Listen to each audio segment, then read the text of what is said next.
Hello বন্ধুরা, আমি চন্দনা। আজ আমি আমার প্রথম ব্লগ ভিডিও নিয়ে এসেছি। আশা করি তোমাদের ভালো লাগবে। তো পুরো ভিডিওটা শেষ পর্যন্ত দেখতে থাকো। তো সকালবেলা থেকে ভিডিওটা শুরু করছি। এখন বাজে প্রায় 7:30 মতো। আমি আর আমার শাশুড়িমা এসেছি কিছু আম পাড়ার জন্য। তো দেখো আমার হাতে যেই আমগুলো দেখতে পাচ্ছ তোমরা, এইগুলো আম মানে পাকা আম গাছ থেকে পড়ে গেছে। আর আমার শাশুড়ি আমার হাতে যেই আমগুলো দেখতে পাচ্ছ ওগুলো হচ্ছে পেড়েছে। ওগুলো কাঁচা আম, এখনও কাঁচাই আছে, মানে টক বা চাটনি করলে এগুলো দিয়ে খাওয়া যাবে। তো মেয়েও এদিকে ঘুম থেকে উঠে পড়েছে। তো মেয়ের খাবারটা বানিয়ে নিচ্ছি, মেয়েকে খাওয়াবো। মেয়ের খাবারটা বানিয়ে মেয়েকে খাইয়ে দিয়ে এসে দেখি বাজার থেকে মাছ নিয়ে এসেছি। আচ্ছা, এটা কী মাছ বলো তো বন্ধুরা? যদি জেনে থাকো তাহলে একটা কমেন্ট করো। তো মাছটা প্রায় 600-700 গ্রামের মতো হবে। মাছটা কেটে নিয়েছি। আর এই শিঙি মাছটা যে দেখতে পাচ্ছ, এটা হচ্ছে আমার মেয়ের জন্য। ছোটো বাচ্চাদের শিঙি মাছটা খাওয়াটা খুবই উপকারী, এটা তো সবাই জানো। তো মেয়ে প্রত্যেকদিন একটা করে শিঙি মাছ দেওয়া হয় ওকে। তারপরে আমিও স্নান করে চলে এসেছি রান্নাঘরে রান্না করার জন্য। আর এসে দেখি শাশুড়ি মা রান্নাটা বসিয়ে দিয়েছে, কারণ অনেকটা বেলা হয়ে গেছে। তারপরে আমাদের বাড়িতে কি রান্না হবে তোমাদেরকে দেখাই, চলো। আজকে রান্না হবে যে আমটা পেড়ে নিয়ে এসেছি, সেই আম দিয়ে আমসুল বানানো হবে, আর কাঁচকলা বেগুন আলু দিয়ে একটা তরকারি, আর শাক ভাজা। তো এইটুকু সিম্পল মেনু, এইটুকুই।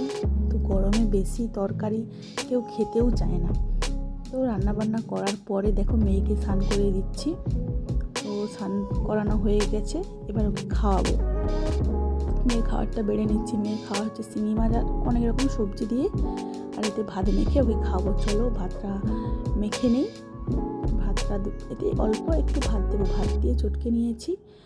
আর ওদিকে ওর বাবাকেও খেতে দিয়ে দিয়েছে, বাবাও খেতে বসেছে। তারপরে মেয়েকে খাইয়ে আমি খাবো। তো একে খাওয়াতে এত সময় লাগে, প্রায় 1 ঘন্টা সময় লাগবে মেয়েকে খাওয়াতে। তো খেতেই চায় না, কত কষ্টে অনেক কিছু ভুলি ভালিয়ে ওকে খাওয়াতে হয়। তো ওকে খাওয়ানোর পরে আমরা ঘুমিয়ে গেছিলাম। বিকালে উঠে মেয়েকে একটু আম দিয়েছি, ওই আম লিচু এগুলো একটু খেতে পছন্দ করে। তারপরে যে কটা লঙ্কা গাছ লাগিয়েছিলাম ওতে একটু জল দিয়ে নিচ্ছি। কারণ গাছগুলো একবারে শুকিয়ে গেছে, একটু এত রোদের চাপ। তারপরে সন্ধেবেলা সন্ধ্যা দিয়ে চলে এসেছি, কারণ বাড়ির বউদের তো সন্ধ্যা দিতেই হয়। চলো এবার রাতের খাবারটাও বানাই। গরমে তো বাড়ির বউদের রান্না করতেই হয়, না হলে কি করে হবে বলো বন্ধুরা। তো এদিকে রাতের খাবার রুটি, আর এদিকে আছে চিলি চিকেন।